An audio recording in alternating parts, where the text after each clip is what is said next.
كان واحد واقف ورايا في الأتوبيس، أو التاني واقف ورا أماني صاحبتي. فأنا كنت بصلها كده ولقيتها هي كمان بصالي ومستغربة ازاي الناس دي جريئة قوي كده، وازاي واقفين حوالينا كده من كل ناحية، وازاي مقربين قوي كده. مسكت ايديها وما كنتش عارفة اتكلم معاها ولا هي كمان عارفة تتكلم، لانهم ما كانوش مدينا فرصة ان احنا نتكلم مع بعض. هو بدأ ان هم يتعاملوا ومع الزحمة وحركات الأتوبيس وهو ماشي، بدأ الحاجات يعني تكون بشكل رهيب. وبعدها نور الأتوبيس طفى، وقتها كانت فرصة ان الموضوع يتطور اكتر، بالذات ان احنا كنا مروحين بالليل متأخر، وكل الناس اللي كانوا واقفين حوالينا محدش فيهم خالص كان مركز معانا، كل واحد كان سرحان في دنيا تانية. وكمان حوار ان كنا احنا يعني ساعتها بالجيب، فكان مسهل الموضوع اكتر ان احنا نعرف نتعامل في الاتوبيس. ووقتها انا ما كنتش قادرة انطق بولا كلمة، ولا هي كمان كانت قادرة ان هي تتكلم. عارفين ليه؟ لان احنا اكتشفنا في الاخر ان السواق كمان كان معاهم، أو تقريبا كده كمان بيبدلوا يعني في السواقة مع بعض لما بيلاقوا اتنين زي حالتنا، أو واحدة لوحدها. لو عايزين تعرفوا اللي حصل معايا ومع أماني صاحبتي، هحكيلكوا على كل حاجة من الأول للآخر، وياريت بس تدعموني باللايك وكملوا معايا الحكاية للآخر، وانصحوني في التعليقات وقولولي أعمل ايه. ويلا بينا نبدأ في حكاية النهاردة. أنا اسمي مروة ومعايا صاحبتي أماني. أنا عندي حوالي 37 سنة، وهي أصغر مني بتقريبا سنتين. أنا متطلقة وهي متجوزة، واحنا بنشتغل مع بعض في مكان واحد ورديات. احنا شغلنا بيبدأ من حوالي الساعة 3 أو 4 العصر، أو بيخلص على حوالي 10 11 حسب ما الوردية بتخلص. احنا شغالين في مصنع ملابس. فلأن أنا متطلقة بس ما خلفتش، وهي متجوزة وعندها ولد وبنت، وطبعا حالتهم المادية ضعيفة لأن جوزها راجل مريض وصحته على قده. علشان كده هي بتنزل تشتغل معايا في المصنع، وعلشان احنا الاتنين طريقنا واحد فبنروح مع بعض. أنا المحطة اللي بنزل فيها بعدها بمحطتين، علشان كده كل يوم بنروح سوا أنا وهي، وبناخد الطريق دايما نقعد نتكلم ونهزر مع بعض. وفي يوم كنا مروحين سوا، وزي عادتنا ماشيين نضحك ونهزر. وبعد ما ركبنا الأتوبيس لقينا اتنين من الموظفين اللي معانا عمالين يضحكوا ويهزروا معانا ويقولوا لنا احنا لازم يعني نشوف لكم عرسان جداد، انت واحدة متطلقة وانتي جوزك تعبان، المفروض بقى يعني نغير كده ونشوف لكم عرسان جداد. وقعدوا يضحكوا ويهزروا، وبعدها نزلوا هم قبلنا بحوالي محطة أو محطتين. بس قبل ما ينزلوا وهم قاعدين يتكلموا معانا ويهزروا، كان صوتهم عالي قوي ومسمع كل اللي راكبين معانا في الأتوبيس. وبعدين نزلوا وسابونا أنا وصاحبتي لوحدنا في الأتوبيس، وطبعا كلنا كنا واقفين بسبب ان هو كان زحمة قوي في اليوم ده. هو طبعا مع الوقت ومع الزحمة في اتنين من اللي كانوا واقفين بعيد عننا جم وطبعا وقفوا ورانا، وانا زي ما قلتلكم محطتنا كانت بعيدة، تعتبر هي كانت في نهاية الخط. وكنا قاعدين نضحك ونهزر ونتكلم انا وهي مع بعض. وشوية هما الاتنين كل واحد بقى واقف ورا التانية، وكل شوية يعني كانوا بيقربوا. وبصراحة انا كانت عجباني الفكرة قوي، وهي كمان. وخصوصا انا في المواقف دي ما بعرفش ان انا اتصرف، ولا بعرف ان انا مثلا ارد ولا كده. عارفين يعني اللي هو صدمة الموقف بتخليني عاجزة عن التفكير. بصت لها كده وهي بصت لي، وانا بصراحة ما قدرتش ان انا اتكلم، وهي لسه جاية تتكلم وتنطق سكتها على طول، على اساس يعني ان هما دقيقة او دقيقتين وهينزلوا ويمشوا على طول. لكن هما منزلوش وفضلوا مكملين، ولقيت السواق راح مطفي نور الاتوبيس، والناس كلها عمالة تنزل ويعدوا وينزلوا، واحنا زي ما احنا واقفين. وهم لما لقونا ما تكلمناش لما كانوا واقفين ورانا، لقيت واحد فيهم ميل على ودني ولقيته بيقولي لو اتكلمتي انا هعمل وهسوي. ساعتها انا سكت خالص وما قدرتش ان انا انطق خالص، ورحنا رجعنا كده ناحية اخر كرسي في اخر الاتوبيس من ورا. احنا كنا واقفين جنب الباب، وما كانش معانا ناس كتير من المنطقة بتاعتنا، وكنا واقفين احنا الاتنين ساكتين ما بنتكلمش نهائي.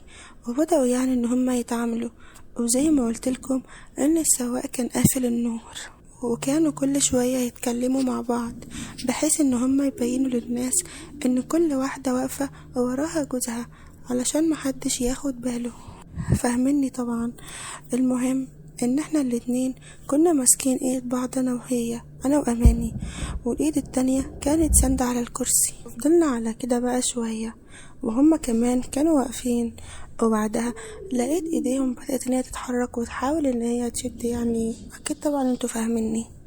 وطبعا كانت الناس اللي حوالينا كلهم نزلوا، وكان لسه بس الناس اللي كانوا قاعدين قدام. وفعلا بدأ السواق ينزلهم واحد واحد وبالراحة كده يطلعهم قدام، بحيث ما فيش الا احنا بس اللي كنا واقفين ورا. وفعلا كل الناس نزلت وبدأ الأتوبيس يفضى علينا، والسواق كان قاعد قدام. وطبعا انا كان في حاجة في جنبي كده زي ما قلتلكم، وأماني صاحبتي هي كمان واقفة ساكتة. هما قالوا له اطلع يا اسطى على طريق يكون فاضي، واحنا قعدنا نقول لهم بلاش بلاش والنبي، بس هم ردوا قالوا لو فضلتوا ساكتين شوية وهترجعوا. واحنا بصراحة ما قدرناش خالص ان احنا نتكلم.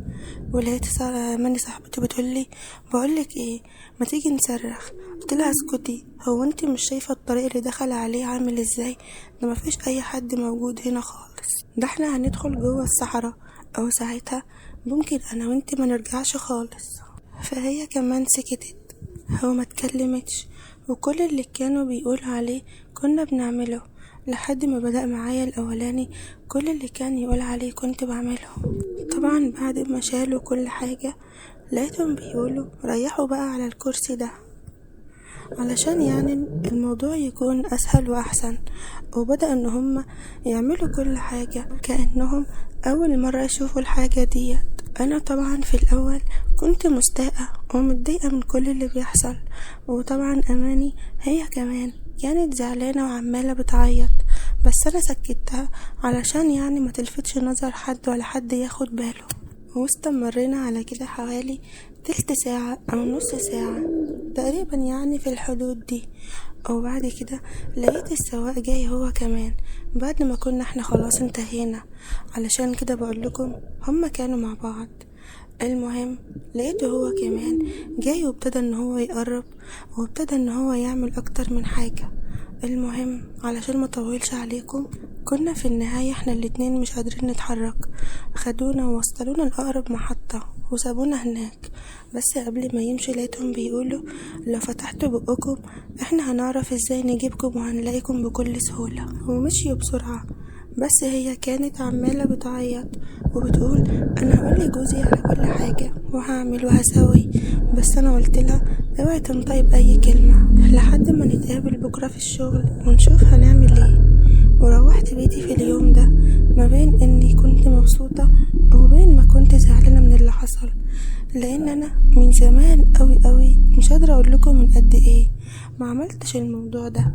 حتى ايام ما كنت متجوزة جوزي ما كانش كويس خالص في الموضوع ده، هو ما كانش بيقدر خالص يتعامل بالطريقة دي. المهم فضلنا انا وصاحبتي نتكلم في الموضوع ده، وهي كانت زعلانة قوي وكانت بتقولي انا عمري ما هركب الاتوبيس ده ولا همشي من الطريق ده تاني. بعد ما قررنا ان احنا ما نبلغش، لان هي خافت على ولادها جدا جدا، وانا برضو خفت على نفسي بس ما كنتش متضايقة من الموضوع ده. وتاني يوم مروحناش برضو في الاتوبيس ده، وهي منعت خالص ان هي تركب في نفس الاتوبيس.